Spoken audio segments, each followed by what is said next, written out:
Além disso, né, além dos impactos que tem nos servidores ativos das universidades e na universidade, porque eu falo assim, nós não estamos frente a uma discussão que diz respeito aos servidores, nós estamos frente a uma discussão que diz respeito ao serviço público ofertado à sociedade, e é isso que faz com que a gente esteja junto com a sociedade fazendo esse debate, porque é essa questão que está colocada. Ele tem impactos fortes nos regimes de previdência, tá? Por que tem impacto no regime próprio de previdência? Por quê? Primeiro, obrigatoriamente estarão nos regimes próprios de previdência os servidores ocupantes de carreiras típicas de Estado.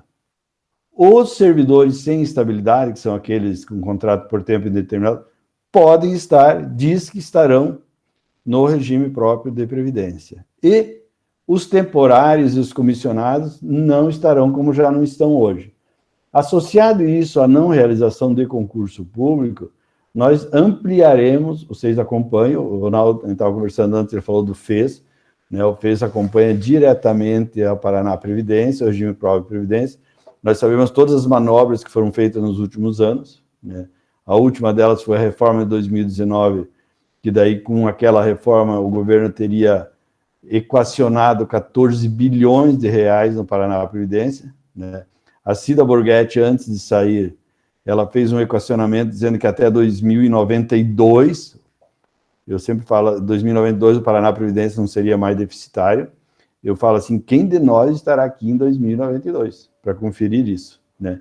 Então, em média, a cada 1 ano e meio ocorreu uma mudança no regime próprio de previdência. Então, com essa extinção do concurso, praticamente, não haverá entrada de novos servidores. Por não haver entrada de novos servidores, o que nós vamos ter? Nós vamos só estar gerando um passivo, que é o pagamento de benefícios. Nós vamos estar reduzindo a entrada de recursos por não ter novos servidores. E eu não sei se vocês leram, essa semana saiu um artigo, né, tá circulando por aí, um debate interessante. Com todas as mudanças que ocorreram na Previdência, até que ponto é vantajoso ainda ter regime próprio de Previdência?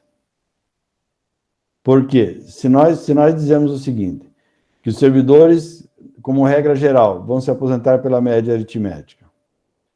Se a emenda 103 diz que é obrigatória a criação do regime complementar de previdência, e ao criar regime complementar de previdência, obrigatório para os novos servidores e facultativo para os atuais, você exige que seja estabelecido o teto máximo de remuneração.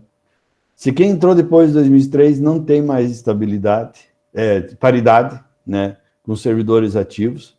Então, por detrás disso tudo, e por conta dos artigos que tratam aqui, que falam dos regimes próprios de previdência, há um velado estímulo, a gente tem dito isso, à extinção dos regimes próprios de previdência.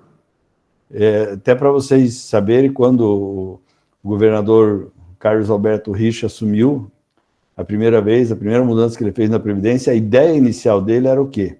Isso foi dito lá dentro do Tribunal de Justiça por um diretor com quem eu estive em reunião. Que a ideia inicial dele era devolver para o INSS os 70 mil servidores que, em 92, tiveram seus empregos transformados em cargos públicos e trazidos para dentro do regime próprio de Previdência do Estado. Então, por detrás disso, há um estímulo assim, velado, e na emenda 103 há alguns artigos que sugerem isso, que talvez fosse melhor, né, as pessoas deixarem de ter regime próprio da Previdência. Então, isso é importante. O que o regime próprio da Previdência garante hoje?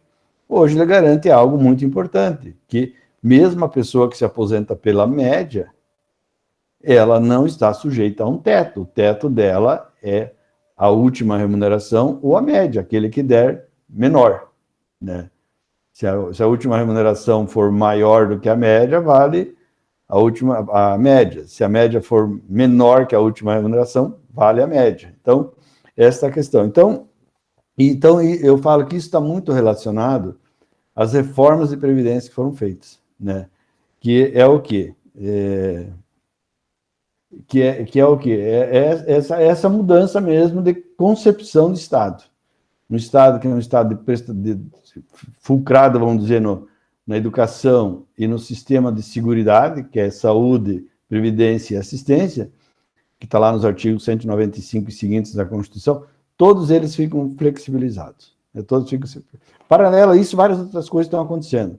Tem um projeto de lei no Congresso Nacional acabando com a lei do piso do magistério da educação básica. Né? Essa é uma questão. E outras coisas que vão acontecendo. Então, está relacionado às reformas da Previdência.